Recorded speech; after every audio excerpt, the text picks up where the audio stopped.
because we are going to talk a little bit about Jeremy right now.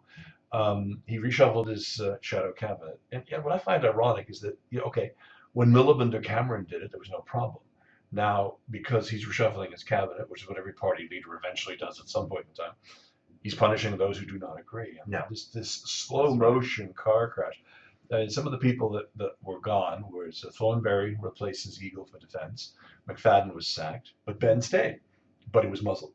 Well, or was he? Because they are saying he hasn't been muzzled at all. So who knows? And this all took 3 days. This reshuffle, supposed. Well, it is a reshuffle in the end. 3 days. Well, why are we focused on it? Who cares? Absolutely, couldn't agree more. Who cares? This is, ladies and gentlemen, this is not the government. This is the opposition shadow. So why are we fixated on that? Absolutely. The Blairites' control of the media has been absolutely total for so long that anytime they want to get anything across, out they come, they trot it out, and they say what they want. Apparently, and then they said today, for 3 days, apparently Corbyn's media advisors have been out there talking about this issue and saying, these are the things that we must do, and that, it's going to be a big deal.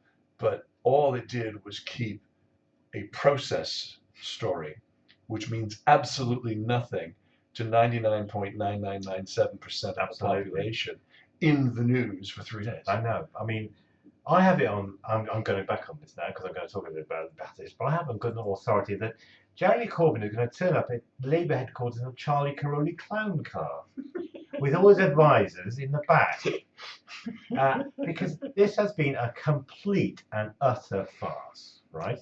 I mean, Hilary Benn, Foreign Secretary, made that speech about bombing ISIS in Syria, and they supported it, but he didn't like that. So Jeremy Corbyn, the leader of Labour, didn't like that. So he is punishing him supposedly, or told him to shut up, but he's kept his job. Or has he? I'm not quite sure. He's saying, I will do my job, and his advisors saying, he hasn't been muzzled at all.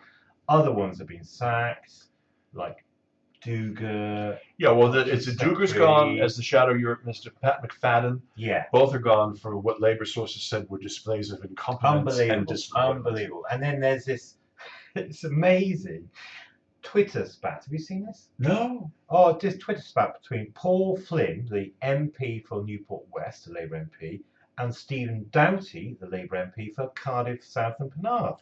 In the same party? In the same, both Labour. In Wales? In Wales, and they are neighbouring constituents. 5 months before the Welsh election. Absolutely. Okay. And Paul Flynn accused Doughty of being a lightweight. Who is he? And then Stephen Doughty said, "You've known me since I'm 10. How dare you? How can you say who? I'm not a lightweight." And all this is on Twitter, right? So it's in public. In the public domain, and then one of the tweets was deleted mysteriously. Oh, but it doesn't go away. But it doesn't go away because Pollitt, picked it up, and also Stephen Doughty retweeted it. Yeah. I thought you might all like to see what my comrade has said. I mean, you couldn't make it up. It's unbelievable. Unbelievable. Well, as I've always said, when your opponent is digging a hole, you step back, you take a look at the shovel he's using, and you say, that one's getting a bit dull. Here, take mine. Give him another shovel. Mine. And would you like a nice cool drink while you're at it? Yes. Okay. Yeah, and sandwiches. Come on in. You must be tired digging that hole. Oh yeah, here. Let me give you some sandwiches and a spoon. Yeah, actually, take a rest, get your strength back. What I don't understand is how short-sighted people can be just for the need to be right, the need to be seen as, strong letter to follow. Well, you're absolutely. Other journalists, I love watching this. I mean, it's a great story. I mean, it's, as you say, it's like watching this car crash in slow motion. Labour, it's apart from being a incredible joke, it's just tearing themselves apart. I had thought it was like the mid-80s when I was a foot soldier for Neil Kinnock, and Labour was tearing itself apart. We were defending indefensible policies. But it's actually worse. It's worse than that. I mean, Well, you've referred to this as the gigantic experiment. Oh, it's an experiment because Corbyn is believing that all politics have changed, and the election, the general election, when it comes, will not be about, unity and all these other things. It'll be outside the Commons and, support for other things. That's the experiment. So he's gambling on the fact that all things have changed.